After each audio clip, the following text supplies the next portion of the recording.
Hey, everybody. It's been a long little break here. We're back for our podcast, Frenemies, joined as always by David Swor. I am DJ Cox.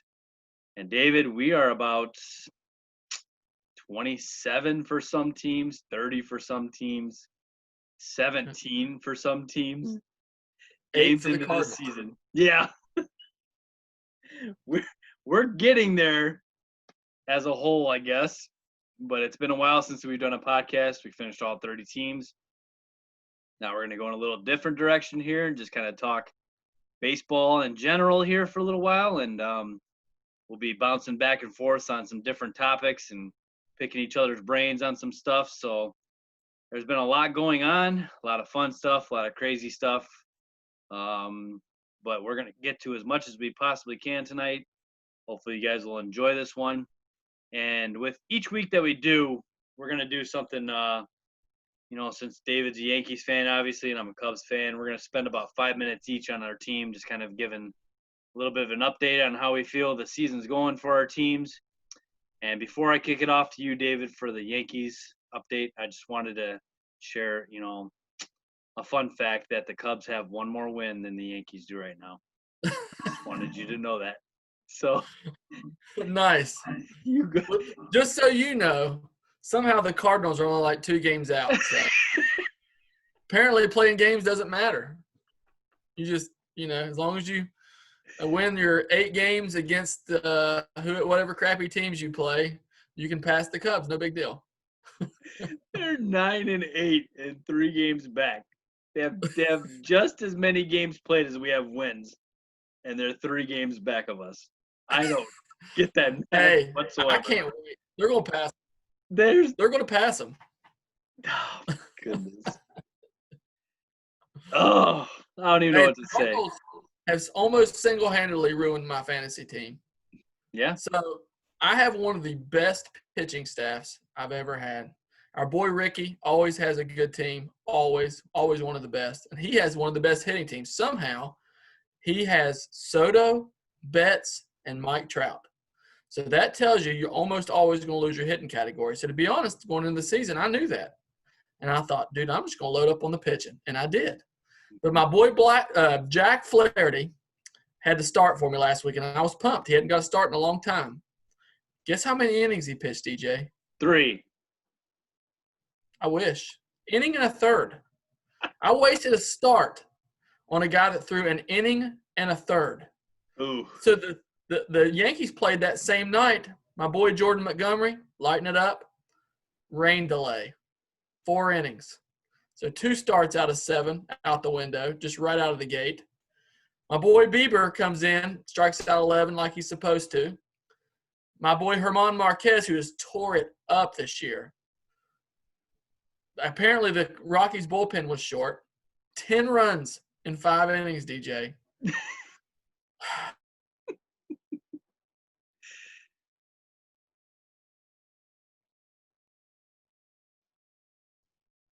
So, DJ, long story short, Ricky tore me up this past week. My great pitching staff, which I was so proud of, went down in flames, and really it's mostly because of Corona.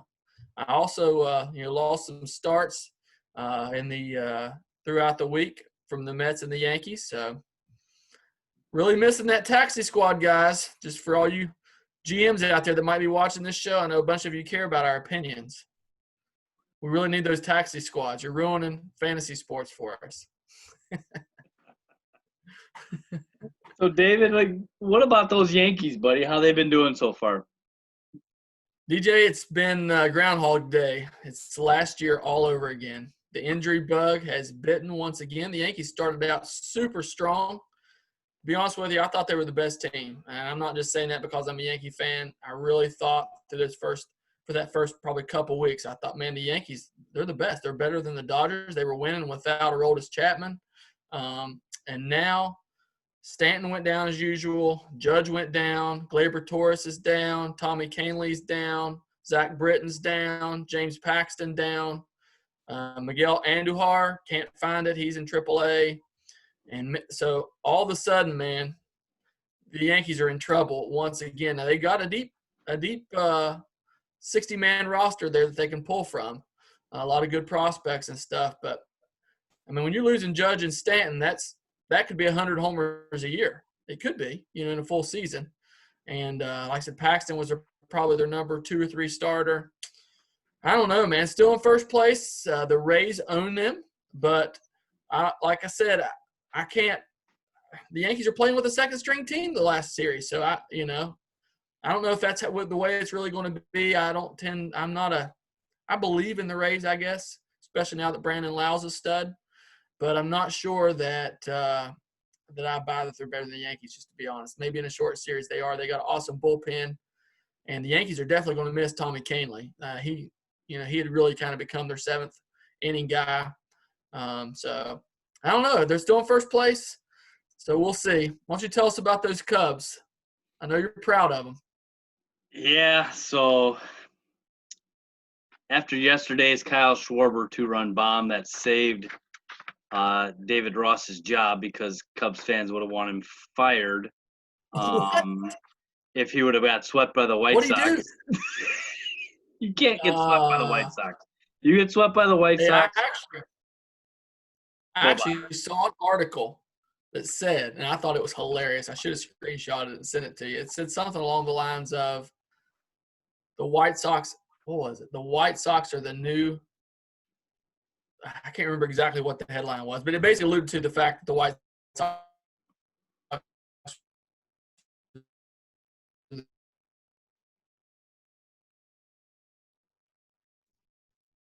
So, DJ, the article that I read said that the White Sox were the best team in Chicago now. What do you have to say about that? That's a terrible article. You can burn it, blow it up, do whatever you want with it. It's not true. They're 2 games behind us. They're in 3rd place. We're in 1st place. It's not even close. DJ, I have a question. What's up with Javi Baez? Okay, so now you've led me to my next point. I'm going to get right to this. Javi Baez, Chris Bryant, and Wilson Contreras have been absolutely awful this year. And that's putting it lightly, to be honest. They've been terrible. They have done nothing to help this team whatsoever. And we are still 17-10, which makes me very, very happy for a lot of reasons. But I'm also worried because we're like at the halfway point, and Chris Bryant is on the DL with a boo-boo to his wrist. Yeah, that's what it is. It's a boo-boo. And he's been out for like 10 days with it, which I cannot defend him on. I think that's ridiculous. I think he should be playing. Javi Baez looks lost. He's swinging at every pitch that's thrown outside of the zone. If you throw down and out to him, it's like Soriano up there all over again. It looks like Sean Dunston and Alfonso Soriano batting all over again. Down and out, he'll swing at it every time. He's been terrible. There's no sugarcoating any of it. Thank God for guys like Ian Happ and David Bodie. And David Bodie's got a 190 batting average, David, but he's coming up clutch with 2 game-winning hits that have kind of helped the season, especially against the Cardinals. Ian Happ has carried the offense on his shoulders. Schwarber has been providing some game-winning hits. Rizzo's been decent at best, I guess you could say. But somehow, some way, this offense is finding ways to put runs up, get on base, which is what Rizzo does. He gets on base. He gets hit by pitch a lot, so he's got 375 on base percentage, which is pretty good. Go with this cruddy 213 batting average. Contreras is hitting 215. Baez 200. Bryant 177. I mean, these guys, Bodie's 190, like I said. They're just way off on their hitting right now, and somehow are producing a lot of wins. And a lot of that goes back to the starting pitching, which has been dominant so far. I've got to hand it to these guys. Other than one terrible start by Chatwood, and I believe Alec Mills had one bad start, these guys, man, have just rolled. John Lester's starting to scare me a little bit. His last 2 outings have been pretty brutal, especially against the White Sox the other day, and then one against the Cardinals, I believe, before that. So I'm a little worried about Lester, and to be honest, if he keeps pitching like that, it's time for Q to take his spot because I was really worried about Lester coming into the season. I know we talked about that in the Cubs podcast. Which Lester are we going to get? Because if the Lester that we're thinking could be really bad. He's going to be really bad. He had some really good outings where he had his ball moving, but if he keeps the ball up in the zone, it's meat. And he got rocked his last 2 outings. So Q is ready to go. I'm hoping that he can replace one of these guys. He's going to start out in the bullpen, work his way back into the rotation, and whoever's not pitching well is going to go out. And that's something I've liked so far with Ross. He's handled the bullpen very well because Jeremy Jeffers has been a pleasant surprise for us. He's been awesome. Rowan Wick, who I talked about, has been really good. And he's done a good job handling them. Craig Kimbrell has been terrible. He had one good outing, but even just the other day, he got 2 guys out with nasty pitches, struck out the first 2 guys. Then the next 2 guys reached on him, and to Ross's credit, he took them right out.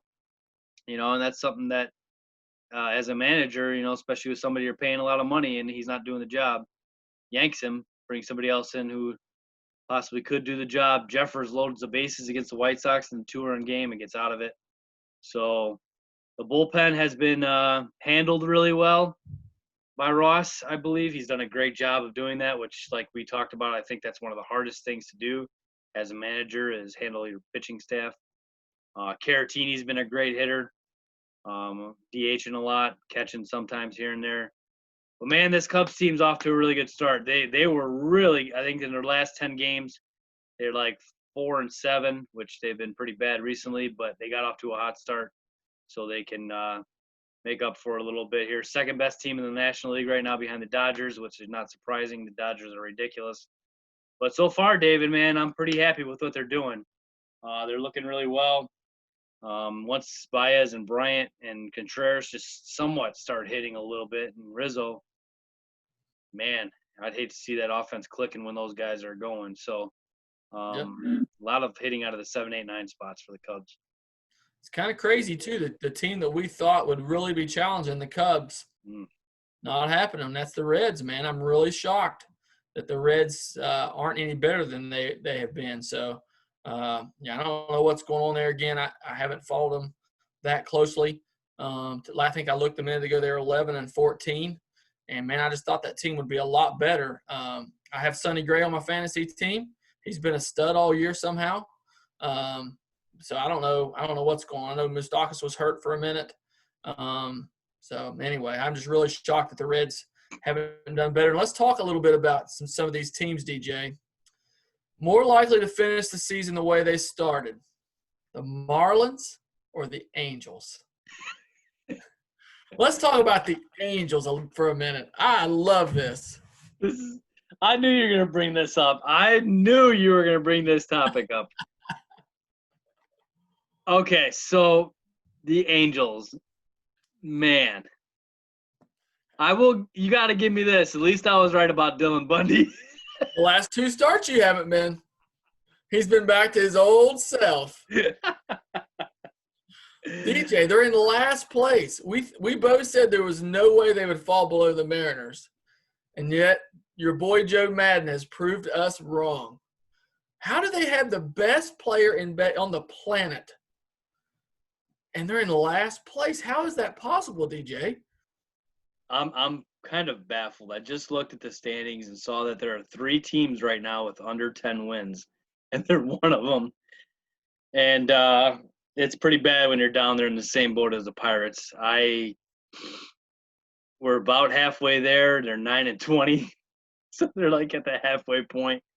They got no chance. No chance. No. Matter of fact, I saw today a rumor that they're shopping Bundy. Seriously, no joke that they're shopping Bundy, which I guess you can't blame him. He should sign for 1 year, so get something for him, I guess. But what a dumpster fire, man. It's unbelievable.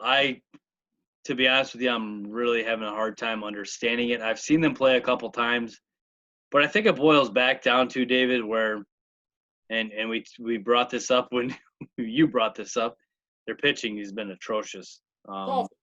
It's terrible. And they can hit and hit and hit and hit, but they just keep getting mashed on, and they can't keep up in any way, shape, or form offensively with their pitching, just giving up everything. That whole division's been crazy, not even close to what I predicted. I'm still not believing the A's. I know they're up there. I'm Dude, not a how do fan. you not believe the A's? Not a fan. I'm Explain not that gonna. to me. Just explain. You've got to explain that. It's got to be more than I'm not a fan. So the A's had a good team last year, made it to the playoffs. A good team the year before that made it to the playoffs. They basically have everybody coming back, and they're adding 2 top prospects into their pitching staff. Now, explain to me how that could be a bad thing. Well, I'd say it's necessarily a bad thing. I just don't believe in them.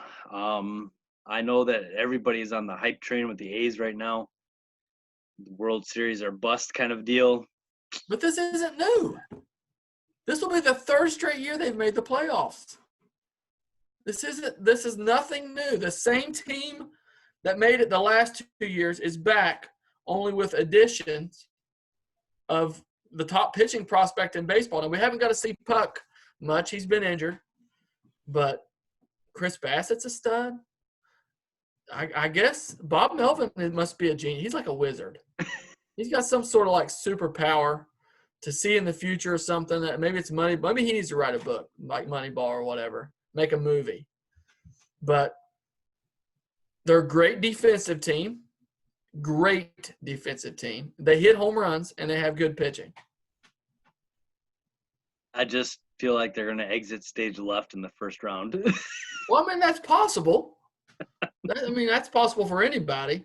But, I mean, there's no doubt at this point they're winning that division, right? I mean, I guess Houston might have something to say about it. They've been hot. I think they've won like 8 of the last 10 or 9 of the last 10 or something like that. I don't know. They've climbed back in it, yeah. Houston came out of nowhere. They were in last, and all of a sudden they're in second. Dusty, man. Oh, yeah. That's what I'm telling you, man. These teams in that division, that is by far the division that has surprised me and is the wackiest out of all of them, to be honest with you. AL West is just crazy, man. Nothing that I even thought was going to happen has happened. Nothing just seems right about any of those teams in that division. It really doesn't for me, and it's crazy, man. So, David, here, I want to switch gears on you a little bit. I want to talk about the Padres for a minute. So, in particular, Fernando Tatis Jr. We talked about him in our Padres podcast being a possible 2022 MVP, 2023. This guy is on pace to be the MVP now. Right. He leads the league in all these categories. 30 games played, 134 plate appearances, 118 at-bats, 29 runs, 12 homers, 29 ribbies, and 80 total bases. He's also batting .314 with a .396 on-base percentage. And David, among all his stats, his WAR is a 2.0. Huh? A 2.0 WAR? So they haven't played very many games. So let's divide it out. 30, 60, 90, 120, 150. His WAR would be over 10, DJ. That's Mike Trout territory, in case you were wondering. So that's how you do the WAR, is you keep bumping it up based off of games played? Yeah, it's a 162-game deal. Okay. Yeah. See, I don't understand WAR. I don't get this number. So listen, I don't completely understand it either. I like it. What I like about it is, and you should like this because we have this discussion all the time with the Hall of Fame. It takes into account all statistics, all defense, base running, the whole 9. And so that's why Brett Gardner, I always use him as my WAR guy. I'm not a huge fan, by the way, but he'll consistently put up 4 wins above replacement, which is a good player. And the reason why is because he plays great defense and he runs the bases well. 2 things that you don't normally see in a stat line. And so Fernando Tatis, if he's going to produce 10 WAR, that's MVP territory. You know, I don't know how many guys have produced over 10 WAR in a year, but not very many. Mike Trout's in that list. I thought of somebody there a minute ago that Mookie Betts has done it before, just a little bit that I've looked at that. So that's elite. He's an elite player. So believe it or not, this is kind of crazy. When I saw that Tatis did not lead in WAR, and I looked at who did, it's Mike Yastrzemski of the Giants, his 2.1 WAR. He's just ahead of Fernando Tatis and the leader in WAR, I would have never guessed he was the number one WAR player. That's why you can't base everything on WAR. I don't. Mike But, Yastrzemski. yeah, that I don't know about that. Of course, I mean, he's having a good year in his defense. And I love to see guys like that succeed kind of out of nowhere. You know, he was not a highly touted prospect, and so I can respect that. He must be a really good defensive player. So the Padres, David, are killing it. These Yep. guys are really fun to watch. This is a great young team, and we talked about how we were excited about this team. You know what I really feel now that Tommy Pham has been destroyed? He's probably done for the year. You know what I feel like this team needs? Got any ideas of who's out there that they should sign on the dotted line right now? You got it, man. I think they need a little shot of energy in Yasiel Puig, man. Bring him on board in this team. Put him in there. Give him some energy. Give him a boost. Why not, man? Who else you gonna stick out there in left field, man? They got nobody out there right now. Pham went down. I'll be watching that trade deadline. I don't know about that. Okay, well, if they can get somebody at the deadline, that'd be different. But I don't get it, man. I know we keep talking about Puig, but somebody's got to sign that guy. There's an issue, man. There's an issue. That's all there is to it. Yeah.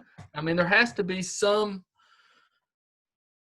I don't know, some major issue. Some team needs him. And we've talked about that before, all the teams that could have used him. So he just has to be bad in the clubhouse. And if he's bad in the clubhouse, I don't want him around my young team. So I'm probably passing on Puig if I'm the Padres, personally. If that's your reason and that's what's true about it, then I totally agree. If it is not a factor, then I sign him on the dotted lines today. Yeah. Because he's a good player.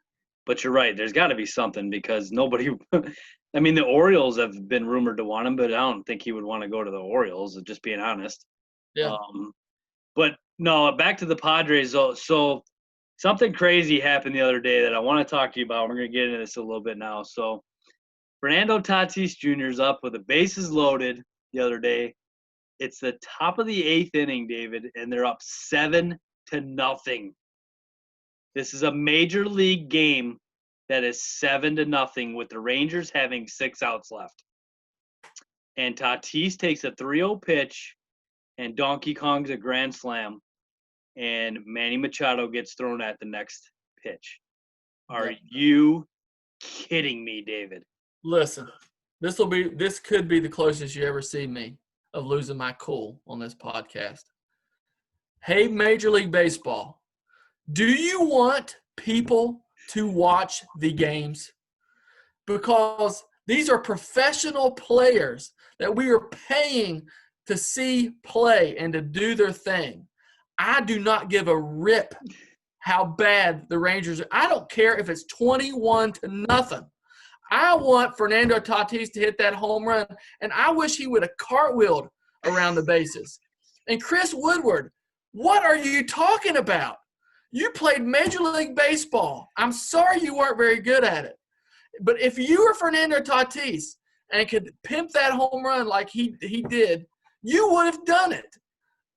I hate unwritten rules in baseball. I think it's the worst thing that they could ever possibly do. And this is as close to golf, in other words, boring, as we could possibly get. What are you doing?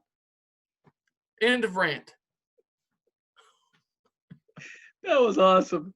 So, David, this is the thing, man. I cannot tell you how many times I have seen a team come back from 7 runs in the last 2 innings.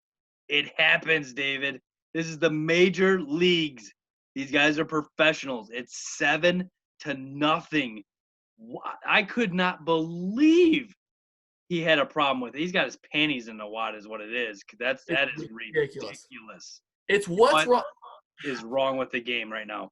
It's so wrong. It really is, man. It takes the fun out of the game. So if you're a fan and you paid $40 for a ticket and that game's 7-0 in whatever inning it was in, I don't even care. I don't care if it was the 9th inning. Do you want to sit there and be like, oh, I hope you better not swing because it's 3-0. We really need to be nice guys. And let me ask you this question, Chris Woodward. What if that was a 3-1 pitch? Would that have made it? And he connects on it and hits a grand slam. Would that have made it better? Would that have made it feel better? What in the world? I just don't get it. Now, there's a few unwritten rules that I agree with. I don't agree. I agree that you shouldn't be bunting in a no-hitter. If it's Oh, no. Yep, no. I agree. We're going to fight on this one. Well, I mean, if you do, you do. I don't think that's well, whatever. You know, I don't. That's an unwritten rule that I halfway agree with. Okay. But other than that one, I really thought about this today because I knew this was going to come up. I was trying to think of unwritten rules that I agree with. That's the closest one that I agree with. If it was a 9th inning and I lost a no-hitter on a bunt, you better believe the next guy's getting whizzed. I'm telling you, in the ear. But if I'm dumb enough to throw a 3-0 pitch down the middle to Fernando Tatis with the bases loaded, then they ought to hit me with a baseball, DJ. I mean, my word. Anyway. I cannot believe that was an issue. I cannot believe it. I am baffled by that. I really am. If it was 14-0, I would, I guess, a little bit understand it a little bit more. I still wouldn't get it, David, if it was 14-0. I still would not agree with it. I would kind of understand it a little bit more, I guess. No. I would not agree with it, but understand it. You know what I mean? It's a 7-0 game. Let me ask you this, DJ. If LeBron James had a breakaway in a 30-point game, would he dunk the ball? 100% of the time. 100%. If Tom Brady had a wide open receiver and it was 49-0, would he throw it to him? 100% of the time. 100%. Do any fans like at the end of the fourth quarter of a football game when they just run the ball? Heck no. Again, baseball's just got this all wrong. I don't know who these guys think they are, but they've got this all wrong. I don't care if it's 21-0. If I load the bases and throw one dead down the middle to Fernando Tatis, what do I expect him to do? Hit the ball. That's why he's there. I don't know, man. I'll shut up. It drives me crazy. No, I know. We needed to talk about this. So I want to talk to you a little bit more about these unwritten rules. Let's get into a few of these. You just brought up the one I was going to talk to you about. So if I'm standing in there, David, and you're throwing a no-hitter, and I don't even know if the score matters. Let's say it's a 1-0. What if it's a 1-0 game and I'm bunting on a no-hitter and I get on? Are you still going to be the next guy? No. Or does it matter the score on that? I'm just asking. Yeah. Trying to figure this out. If it's 1-0, I can excuse it. So if it's 6-0 in the 9th and I'm bunting to break up your no-no, you're ticked. You're getting hit. You're probably getting hit the rest of the year. Why is that, though? Why are you, as a pitcher, telling me what to do with my at-bat? That's what I don't get. Well, I didn't the other 3 times you batted. The other 2 times you batted. And so it's kind of like, okay, you know, we're giving a little bit of honor to this guy that's throwing a great game. And, to lay one down, man, that's just a bad call, especially in the late innings. You know what I mean? At 1-0 game, okay, I get that.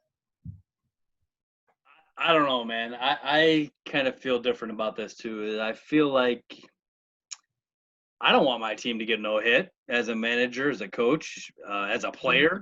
Then hit the ball. I have no desire to get no hit. So if I bunt and get that one in that category, unless you were at that game, who's going to know that was a bunt hit? I mean, seriously. And you're going to know the next day.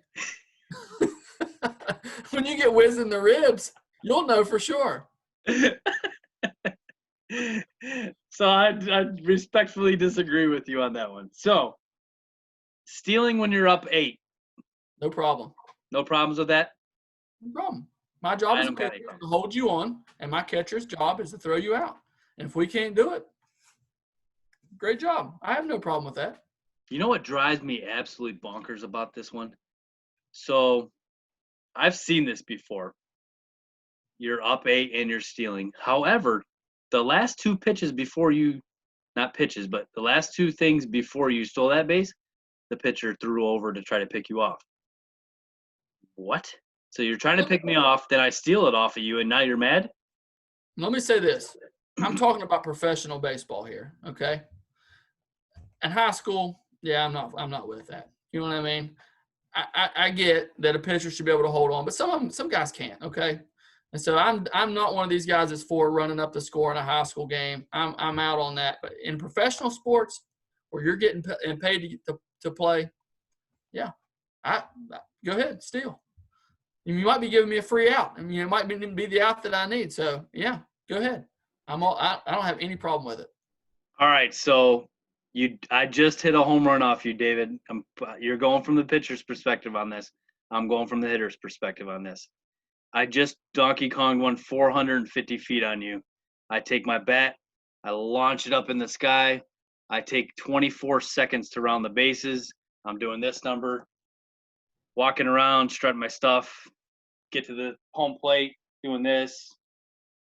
How do you feel about all that? Well, let me put the shoe on the other foot. It's a tight game. You're up to bat. I blow you up with a fastball, and I come off the mound, yeah, right in your face. How do you feel about it? Yeah, no, I'm a little ticked. Well, I'm a little ticked. I'll probably excuse it, just to be honest with you, because, again, I think it's a little bit of what's missing in the game, but it sucks. If you're going to make it personal, I'm going to make it personal. But if it's just you're pumped or whatever, that's fine. But if you're directing that at me, then yeah, you're going to pay. Somebody's going to pay. I agree with that. Don't get mad at me when I strike you out. I remember when the Yankees had Jabba Chamberlain. Jabba was real emotional, really fun to watch when he was good. Really fun to watch. Those 2 years he was awesome. There was nothing better than flipping on the game and watching Jabba Chamberlain strike somebody out. But he got so much heat for pumping his fists and all this stuff. I never understood it, man. I was always an emotional guy on the mound. I could get excited. Why are you telling me not to get excited? I just beat you. That's the whole reason I'm out here playing this game. So, like I said, as long as you don't make it personal, I'm fine with it. But don't be surprised when it comes back the other way. Yeah, I'm with you. I get it, man. I do. Well, how do you feel about it? Well, I agree. I 100% agree. If you were to do that and be like looking at me and staring me down when you did that, that's different than when you're walking to your dugout and fist pumping and, celebrating with your teammates. I got no problem with that. But if you're pumping your fist, staring me down, that's when I'm going to have problems. So I agree with that. Kind of like if I hit a homer off you and I'm just staring you down when you're on the mound looking at you, okay, I get it. But if you're Max Muncy and you're watching the ball go into the river and you're not doing anything looking towards Madison Bumgarner, you haven't said a word to him, you're just looking at the ball and you run around the bases and you get yelled at by the pitcher, I don't get it. I don't understand that. Me either. You're the one that gave up the pitch. As long as I'm not completely showing you up by staring you down or directing something towards you, then shut up, seriously. Yeah. And I hate it when pitchers do that to hitters. I think it's stupid unless the hitter says something to them or directs something towards them. And shut up and go on to the next pitch. And it makes no sense to me whatsoever on that one either. How about if you're throwing a no-hitter and we're in college or the pros, whatever, so I come up to you and I said, man, you are throwing a no-hitter. You're doing a great job. Do you care about that kind of stuff, or do you have that No. leave me alone kind of attitude? What do you feel about that kind of stuff when you're hitting well, when I've gone 8 for my last 9 and you're like, hey, DJ, stay hot? When you hear that word stay hot and you're up there in the box, oh my gosh, you said stay hot. You jinxed me. I'm 8 for my last 9. How do you feel about all that? So, DJ, I threw a no-hitter one time, many moons ago. And to show you how naive I was, I remember walking in the dugout about inning 5 and noticing, like, nobody would talk to me.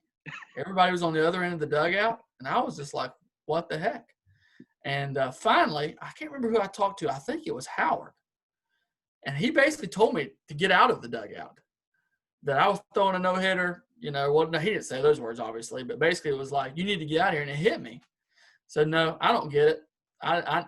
it didn't psych me out one way or the other. I knew I was throwing a no hitter, Right. but I never have understood that. The same with the whole stay hot thing. So Morgan tried to get me with that. I think with Howard, my freshman year, he was hot. He came to the dugout and said, "Hey, you tell Howard to stay hot." Of course, I was not stupid, so I didn't know that. But I never have understood that whole deal. What about you? Well, I don't know either, man.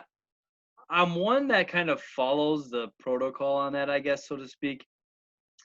Um, when you're up there and your teammates are saying stay hot, it's a little bit like, oh my gosh, like, but it doesn't like completely take the at bat away from me. So I don't really understand that. The whole no hitter thing. I mean, I've seen I've seen situations where a player was throwing no hitters and somebody said, "Oh, hey, he's got a no hitter," and the next pitch it was gone.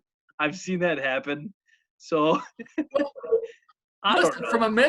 from a mental perspective, I think it was worse for me to have to sit down there at the end of the dugout and think about it than Yeah, just be able to go out there and cheer for my team and high five guys. And so it made me sit down there and basically dwell on it. Hey, I'm throwing a no hitter. I've never done that before. I hope I can keep doing this. So anyway, I wasn't Rem- a fan of it. remind me of the game you threw the no hitter. It was Cumberland at home at Ingle Stadium. That was my freshman year, actually. My freshman year. 2 games before I got hurt my freshman year. And anyway, it's pretty cool thing to happen. I had a good stretch going there and then hurt my arm, and that was the end of the story. But anyway. I couldn't remember the team. I remember the game and remember it happening. I just could not remember who we were playing, and I was almost positive we were at Ingle, but I wasn't sure. Yep.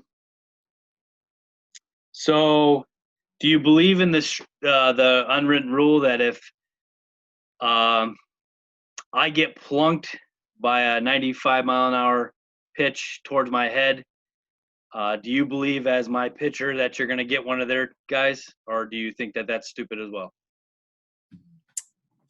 Somewhere in between on that one. If that's intentional, you're probably going to eat one. But I do think people underestimate how easy that is to happen and how easy it is for things to escalate when that happens. And so a lot of times when people get hit, especially when it's up there, they'll think they don't take into account the count. They don't take into account the type of pitch. They don't take into account where we are in the game. It's just, well, you hit my guy in the head. I can tell you, DJ, that I only hit purposefully maybe 2 guys my whole life. It's not something you strive to do. I don't want to put a guy on base. That kills my ERA. I don't want to do that. But there are times when you kind of got to be the police and let people know, especially if they hit your catcher.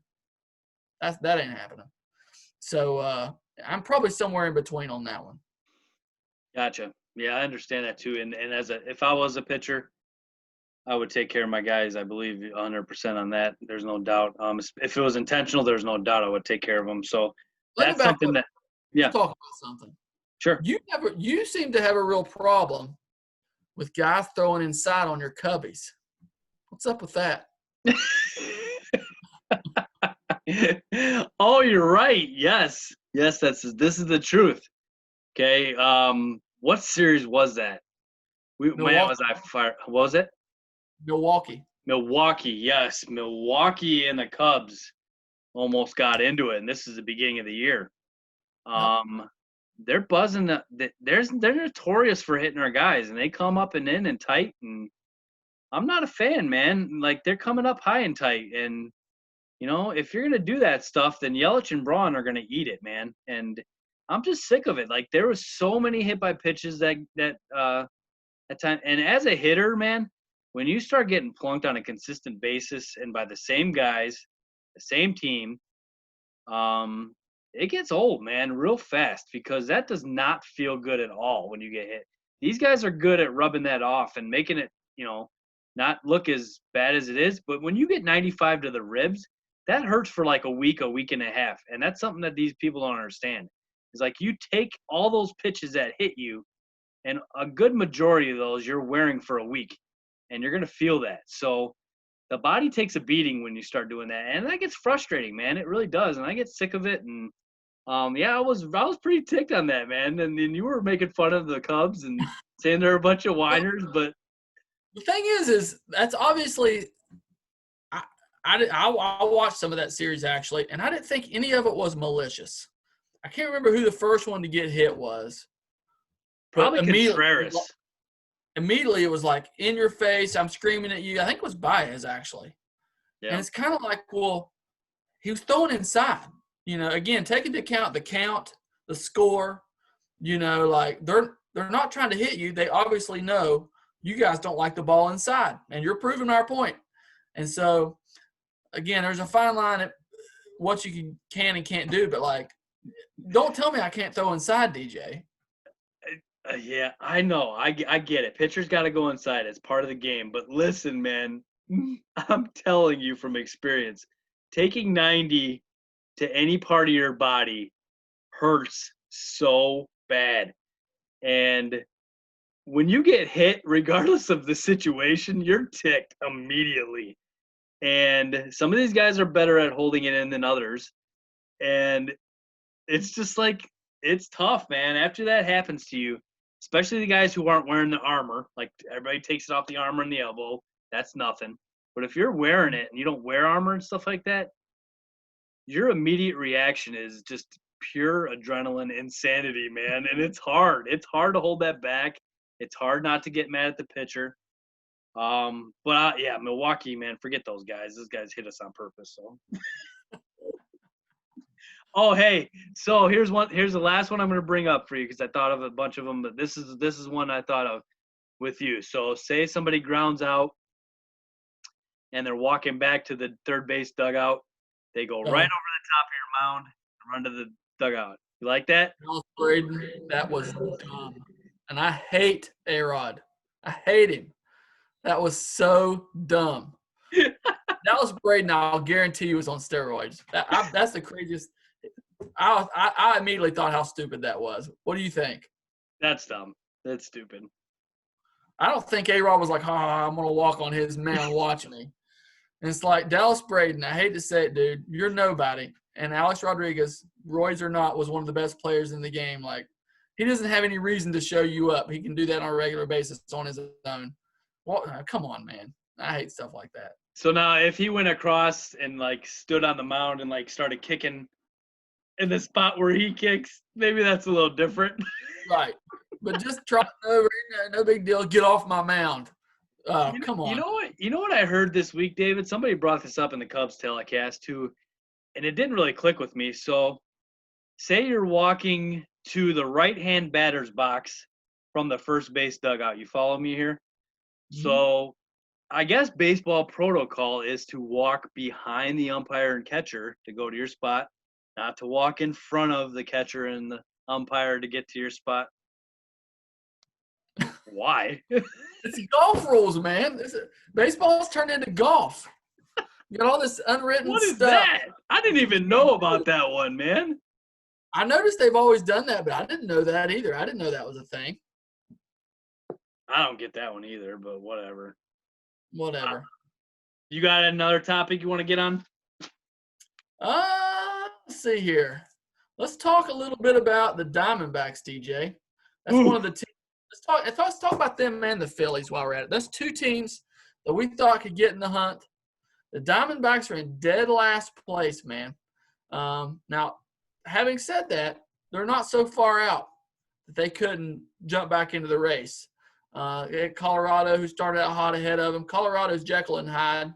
They'll be great for a little bit, then they fall to the mat. And then they got San Francisco, who's doing better than expected. But what do you think about the Diamondbacks? This is a team both of us like. I'm shocked, actually, to be honest with you. I thought they would be in a better – I'm totally shocked that the Giants are better than they are right now. That baffles me. I don't think that's going to hold up. But Gabe Kapler. I'm telling you, man, I don't get me started on Gabe Kapler, but I'm telling you, man, the Diamondbacks are kind of surprised me a little bit. I thought that they made some additions that would definitely help them take the next step, so to speak. I'm not surprised the Padres are in second. I'm really not. But I thought the Diamondbacks would be hovering around third place with the start that the Rockies got and the collapse that they've had. doesn't surprise me too much either, to be honest with you. So Right. I am a little surprised the Diamondbacks are falling as bad as they are. I really am. I don't know, man. I haven't seen too many of their games to see what the problem exactly is with them, but it just doesn't look like they're gelling right now as a team, and it's a little surprising. It really is. And Yeah. I'm really surprised. We thought that they may not challenge for that division, but would probably be the second place team. And like I said, yeah, we both said the Padres could inch in there. And I'm gonna have to say, DJ, going over this list, we were right most of the time so far anyway. mhm. Another team that surprised us, obviously the Marlins have been surprising, but having gone through all the injuries, the Mets have been surprising. So they're 12-14, and when you consider what they've lost this year, I mean, you'd have to. If I'm a Mets fan, I'm considering that a win. I'm still relevant after having lost all that we've lost. I'm ahead of the Nationals, which is surprising, and the Phillies are in dead last place. And I heard a stat last night that their bullpen, the Phillies bullpen cumulative ERA, was in the mid-8s. The mid-8s. Wow. But You called that, that's just David. some surprising. What is it? You called the Phillies bullpen when we went over the Phillies. You said that there was their weakness by far.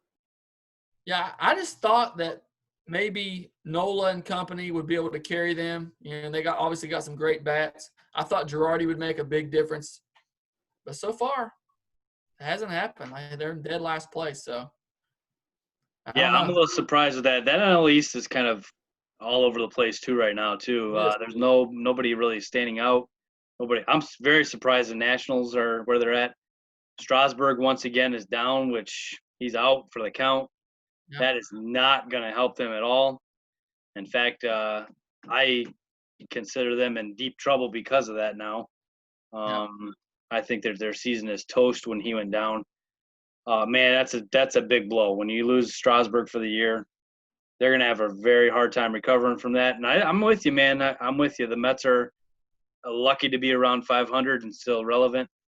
That division is, the Marlins are catching up in games played and getting back on track a little bit here, which is good to see. And I they're love it. still hanging in there, man. Second place right now. I Donnie love it. Baseball, baby. Yeah, that's right. The longest tenured manager, I believe, either in all of baseball or at least the National League for sure. Yeah. That's crazy. I'm also shocked, man. The Braves have hung around. They lost Soroka. They lost another pitcher in there, and I can't think of who it is. Colton Ellis is out. They just kicked him out. Yeah, Hamels hasn't pitched at all. I don't think. Nope. So, man, hats off to the Braves. Which again, we kind of predicted that. We thought the Nationals would be noisy, and the Phillies, but Braves are hanging right in there. So, you got anything else for me? Yeah, I'm gonna add a couple things here. Just wanted to give a couple stats. Albert Pujols, David. I don't know if you saw this. And he just tied A-Rod for third place on the all-time RBI list. So his next RBI will be all alone Albert Pujols, number 3 in career RBI, which is unbelievable. I'm going to tip my cap to him because he's going to get it in the next few days. It's Hank Aaron, it's Babe Ruth, and it's Albert Pujols in RBI. Nice. Unbelievable, man. What a career, what a player. I know he's kind of hanging on by a little bit of a thread right now. But, man, how about the other day? I want to talk about this just a minute. The Mariners and the Dodgers are playing, and the Seager brothers get to play against each other for the first time. How cool is that? Well, that's cool. A lot of fun to watch. Both of them homered in the first game against each other, too, which is awesome. You saw them give a little eyes to each other, a little stare to each other as they were going by each other. Pretty cool. It's very unfortunate that the parents were not able to be at that game. What's something to miss out? The things that we're missing out on in this world right now is very, very bad. Because you would obviously want to have your parents in the stands for something like that, and they were not able to. It's kind of cool. They had something virtual where they were chiming in on the broadcast a little bit here and there. It was pretty cool to see them do that. But which Seager would you rather have? Which career Seager would you rather have so far out of the two? Would you rather have Corey or Kyle?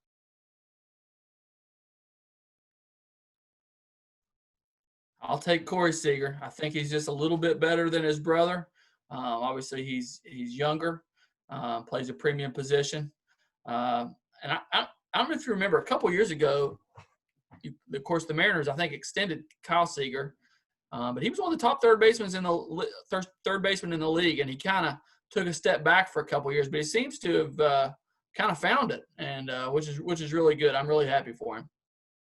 Yeah, that was really cool to see, and like me and you talked about, man, the Dodgers are off to an outstanding start. These guys are in a class by themselves. Yep. Unbelievable team right there. They're loaded. Mookie's been killing it. The whole team's been killing it. Cody Bellinger's been off, and they're still killing it as much as they have. And man, what a team they are. They're just completely in a class by themselves. And it's too bad. I know we talked about the Yankees that you started out with in the podcast here, but they just can't stay healthy, man. And if they keep on this pace with those guys being out, they're in a lot of trouble.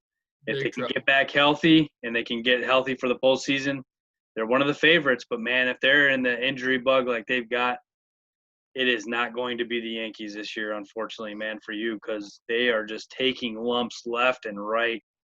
But, man, what a team the Dodgers are. They're out to an outstanding start. A lot of fun to watch. These guys are amazing, man. One more thing, too, I had for us. Some MLB debuts, man. We talked about this when we started doing these teams, how all these prospects are going to start getting a chance here with things going on in this crazy world. Dylan Carlson in St. Louis. It seems like in that 5-game series with the Cubs, the Cardinals had about 7 guys make their debuts, just using all kinds of names and prospects. And we see Sixto Sanchez, who you called for the Marlins. When we did his podcast there with Marcus, we talked about Sixto. Casey Mize is up. Nate Pearson of the Blue Jays. What do you think about all these young guys getting their shot, man? Because we kind of predicted that it would be more prospects than trades this year.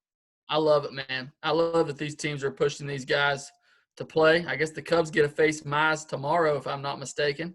Tonight. Was it tonight? So how'd it go? Well, I only had finished through 2 innings, and we were up 2-0. So we had got to him a little bit, but he's nasty, man. There's no doubt. He's just got to find it. He's still young. He'll get there. I hated to see that Pearson went down. I was one of the most excited guys that I wanted to see was Pearson, the high 90s fastball and all that. And, of course, his first start, he was as advertised. Second start, Third start, not so good than DL. So I love it, man. Like I said, I love that these guys they're pushing these guys in. I'd much rather watch a young guy play than do what the Yankees used to do and run a bunch of retreads out there and trying to find somebody. Just give me a AAA outfielder, whoever, instead of some of these 42-year-old guys that they kept trying to bring back. So, but and some of those guys, they're going to come up. It seems like not many of them come up and just bust out. Some of them do. But we've seen that this year. Some guys have struggled. Joe Adele struggled to get it going. I'm trying to think. I had another guy in my mind there a minute ago that got called up, was a big name, and he hasn't really busted out. But several of these guys will end up turning it around. You know how it is. When you get called up like that, usually pitchers know everything about you before you ever get up there. They know how to pitch you. They know what your weakness is, and they just pound it. And once they figure out how to conquer that, look out. So true, man. And it's been fun. It really has. Seeing all these young guys come up. Genesis Cabrera is another guy for the Cardinals, a lefty out of the bullpen that I was excited to see pitch. And he is as advertised. He's a little wild, and sometimes I don't think he knows where it's going, but he's got nasty stuff. It's been fun, man. I really have liked this part of seeing all these prospects come up. And, hey, the Cardinals have played 17 games since we talked last, and they're 10 behind the Cubs still. So they've still got some catching up to do, but they're getting there. And I got to hand it to the MLB for at least making these guys play all these double headers to catch up. Yeah. I'm hoping that we finish all 60 with every team. I think it's the only fair way to do it, especially in a short season like this. If you've got to delay the playoffs, and so be it. It's not like fans are going to be there. So honestly, man, if you got to wait for a team to catch up with a few games, you got to wait a day or two. So be it, man. But I hope at the end here we're all playing 60 and getting this all done. I'm excited. I've seen probably every Cubs game except for 2 so far. So I've been definitely a fan digging in. And then late at night, I'll turn it on to fall asleep. I'll watch the West Coast games. And and see, what's going on out there. And I'm enjoying it, man. I've missed it so much. I'm glad it's back in the MLB. Hoping that we push forward here and can get back to somewhat normal next season, obviously, and we get through a great season here. It's going to be fun Yep. as we're about at the halfway point. And so, David, man, we're going to do these every Monday. We'll keep rolling with these. We'll talk about different things every week. I think this was a little fun getting into the unwritten rules because that seemed to be a hot topic this week, and Oh yeah. give our 2 cents on that and talk a little bit about how we think things have been going so far. And it's been fun, man. So unless you got something you wanted to add or throw on here, we'll wrap this bad boy up. And Nope. That's definitely good getting to talk some baseball again. And I'm telling you, we need to do an episode on fantasy baseball sometime. We'll bring our boy Rick Taphorn in here. oh, Pick that'd be fun. Get Ricky on his here. brain a little bit. Yeah. We got to do a fantasy one sometime. So So anyway. here's one thing before we go here. I looked at Ricky's team the other day. I was like, how is he blowing us up so much? He's got those 3 studs like you talked about. His pitching is basically all relievers, man. He's got a few starters, but it's like a ton of relievers, and his strategy's working whatever he's doing. So I don't know. I'd love to pick his brain and see what he does, and he'd be good for a little fantasy podcast. This guy wins our stinking league every year, and I'm getting sick of it. So I want him to give us a little bit of his strategy here. We need to do that though, David. Honestly, moving forward here on these Monday nights, we've been trying to get a lot of our college teammates in here to talk baseball with us. So we got some guys that want to do this. I'm sure that we still need to get in here and do these things with us and catch up with some of these guys. So we need to Absolutely. work on every Monday getting somebody on here and helping us out and talking some baseball, and we'll do that pushing forward. So. Yep. I'm with you. Well, cool, David. All right, all of our 17 fans out there, we appreciate it. We had a fun time. We're talking baseball. We're back. We're rolling through the rest of the season, through the playoffs, and in the off season as well. We're going to keep this thing rolling. So we appreciate all you guys listening. Have a great night, everybody. See ya.